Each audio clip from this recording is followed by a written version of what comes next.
All right. Hopefully this works. Because who knows how any of this works the first time.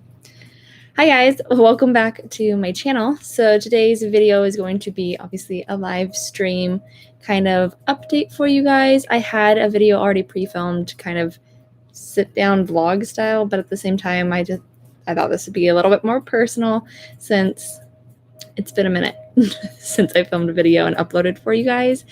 So if you guys don't follow me on any other social media, I will have that all linked down below. But you guys may not know, but I had my baby.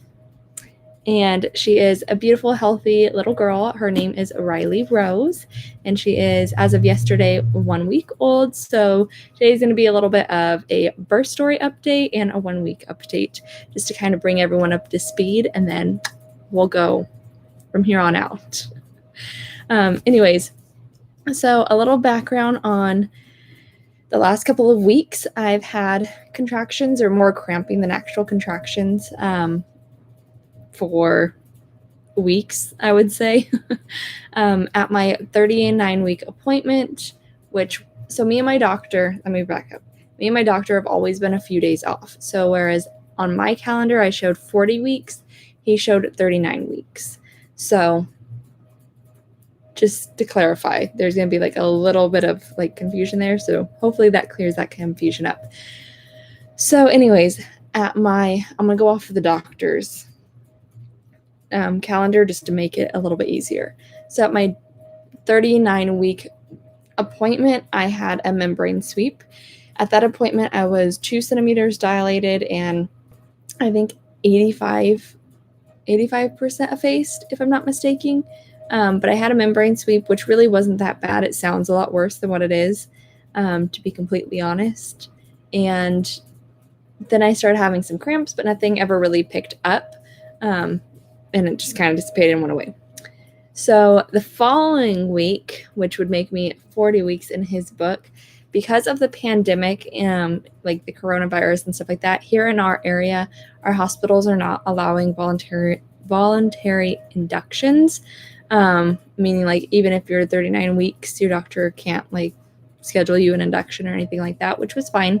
I was all for like more of a natural alternative, I guess you could say, rather than going and starting straight on Pitocin and all that. But anyways, so what ended up happening was at my 40-week appointment, he was all like, well, since we can't do a voluntary induction, why don't we just try for another membrane sweep? And I said, perfect, that sounds fine. So he did a more intense membrane sweep, I will say that. So I guess membrane sweeps and comfortability would definitely depend more on your doctor and who does it.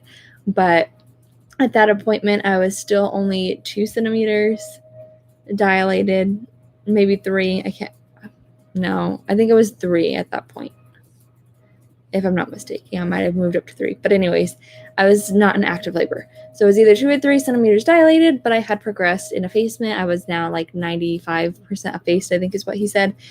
So he did the membrane sweep and then said, okay, we'll go ahead and schedule your induction for next week, which would put me at technically 41 weeks and a day, which at that point would be medically necessary, which would be allowed to be scheduled by the hospital. So he did that. We scheduled it for what would have been yesterday, April 23rd. And then he sent me on my merry way and said, I don't think you'll make it 24 hours based on the sweep that I just did. Well, I didn't at all. I got home. I want to say my point, by the time I got home, it was 10:20. And he had done my like appointment and stuff like that at like 10, like the membrane sweep at like 10-ish. So 20 minutes later, I got home. I had a conversation with my mother-in-law, and sorry, I'm like nursing at the same time as filming this, so bear with me. Oh, little baby head in the zoo. I know, so cute. So anyways, I was talking to my mother-in-law and telling her like the update and stuff like that. Hi, you want to say hi? And oh, it's a big burp. So I was telling her like the update and stuff like that, and what the game plan was. So she was going to go run some errands and just kind of hang out, and I told her that I would be in touch and let her know if anything like progressed or changed. And so she ended up leaving within like minutes of her walking out the door. Excuse me. Within minutes of her walking out the door, I walked into the kitchen and my water broke. So I called her and I was like, don't leave, don't pull away yet. Like my water just broke. I need you to come back in and help me clean up. So she came back in and I called my husband, who was at work, and he at the time was about an hour, 45 minutes to an hour away for work. So I called him. I let him know. He's an electrician, so he was like, okay, well, let me put power back to this house, and then I'll be down. I called the hospital, let them know that my water had broken, and we had just spoken to the charge nurse and stuff like that because of scheduling the induction, obviously. So I told her that my water had broke, and she was like, okay. Normally they like want your contractions and stuff to pick up. I know they don't say like rush to the hospital, but because I tested positive for the group B and I'm allergic to penicillin, they need to start me on a different antibiotic, which takes a little bit longer between dosages, and they want you to have at least 2 bags by the time you give birth. So she had me come in right away, and as soon as I got there, I was admitted, and all that was pretty quick and pretty simple. So I got admitted. My mother-in-law drove me to the hospital, dropped me off. Chris was on his way down to come home, change, pick up the truck, which was already like packed and stuff like that for like the hospital. You want to say hi? She is going through her 1 week growth spurt. Hi. Can you say hi? Oh, hold on. Give me one second here.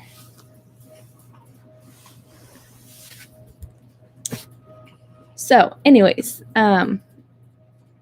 once I was admitted, Chris probably got to the hospital. Let me move you guys back. Chris probably got to the hospital about, I would say like 20 minutes after I did, maybe 30. And by this time it was like noon.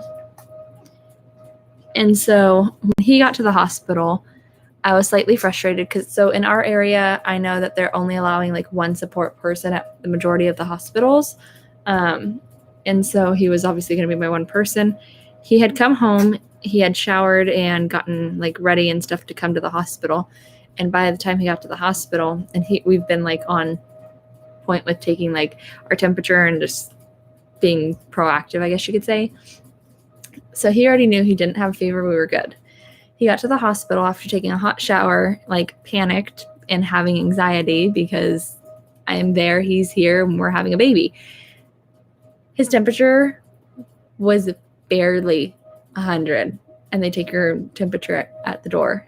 And so they're like, oh, I'm sorry, you can't come in. And Chris was like, I just took my temperature. I was perfectly fine before like I got rinsed off and like got here. So my nurse went out there and took his temperature, and it was already like going down. He was fine. I was like, you just took a hot shower. Like obviously your temperature is going to be like a little bit warmer.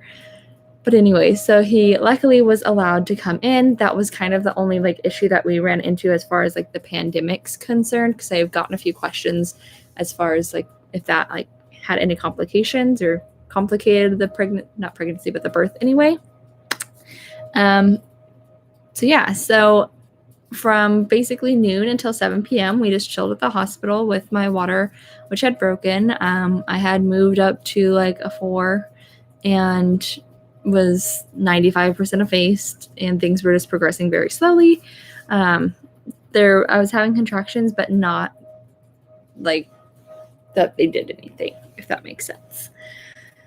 So they weren't too concerned because they really wanted me to get the first dosage of antibiotics going before they started me on like Pitocin and started like inducing me, I guess you could say, to move things along. So at 7 p.m., we were putting on like the second bag of medicine, and they started me on Pitocin, and my body obviously reacts very well with Pitocin because she had me only on like a level 2 drip on Pitocin, and within 10 minutes my contractions started picking up and becoming very consistent. They weren't necessarily painful at first or like unmanageable, but I could definitely feel them. And then probably I would say about 30 minutes later, so between 7:30 and 8, or no, I would say 8 p.m. because it was a full hour later, she came in and she upped the Pitocin to a 4 to try and get them to come on a little bit stronger. And they definitely did. Once she upped it to a 4, they came on stronger, quicker, and they were very close together. So that went like 0 to 100. So not only did I not really have time to film anything, our hospital didn't really allow us to film anything. And by the time anything started happening, I was extremely uncomfortable. So from 8 until 11:30, I dealt with the contractions and handled them as best as I could. At 11:30, I was 7 centimeters and 100% effaced, but I was like, I'm tapping out. I'm going to get the epidural. So I got the epidural at 11:30, and at our hospital, they don't allow your support person to stay in the room. They asked Chris to like leave the room.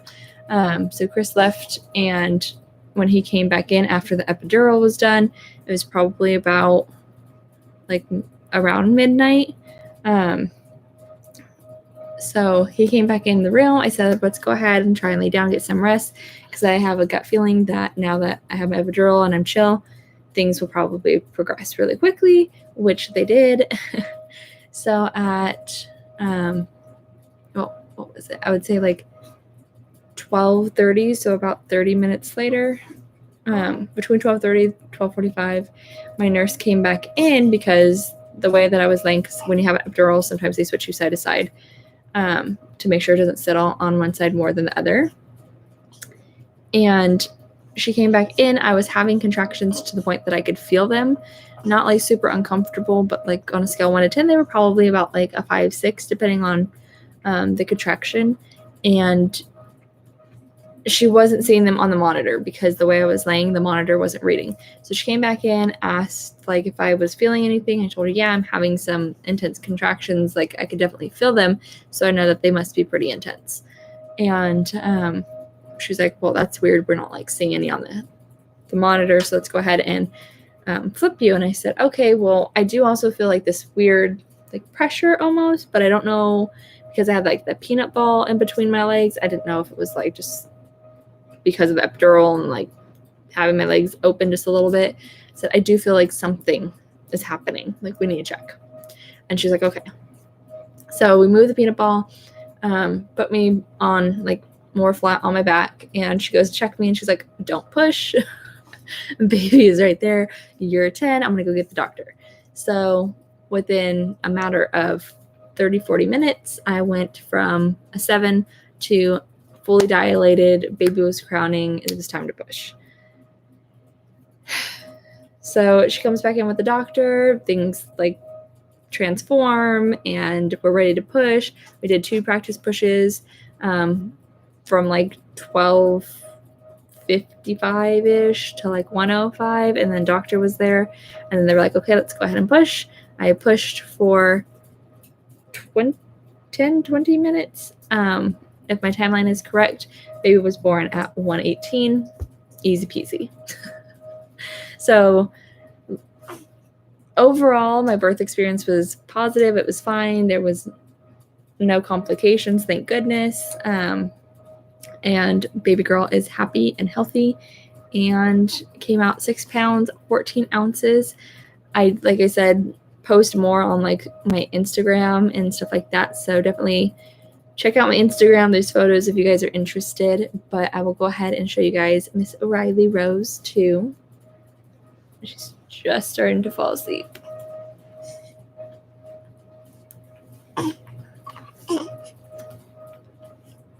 This is Miss Riley. You want to say hi? You want to say hi? You're so pretty.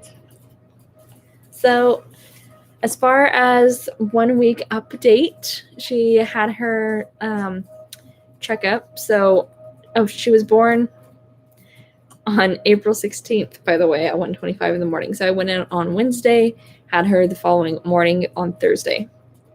So, I don't think I said that at all this entire video. So anyways, overall 1 week update. Things have been pretty easy. We had one night where her latch was just really bad, and like very difficult. So the next day we like went in and like talked to the lactation consultant and doctor, like the pediatrician, and she helped me correct like her latch because she does have a 4th degree lip tie on her top lip. But luckily we were able to find a latch that was best suited for us, and she's fed like a champ ever since. Other than that, that's been like the only complication, thankfully, I guess you could say. She's already put on some weight. We go back in next week for her 2-week appointment, and just check things out. But she's a very happy, healthy baby. She only cries when she's cold and when she's hungry. That's pretty much it. Oh. Peeking. So thank you guys for tuning in to today's update and birth story and video. Hi, Princess. I will have everything linked down below, and I will be keeping you guys updated as far as upcoming videos. So make sure that your notification bell is on and that you guys are subscribed. I'm not 100% sure what my upload schedule is going to look like, but I'm trying to get onto a routine, and especially being in quarantine, it gives me something to do besides like being a mom, obviously, which is the most important thing, but just another fun little outlet, huh? Yes, you smile. You're so cute. You're so cute. All right, guys, I will see you in my next video.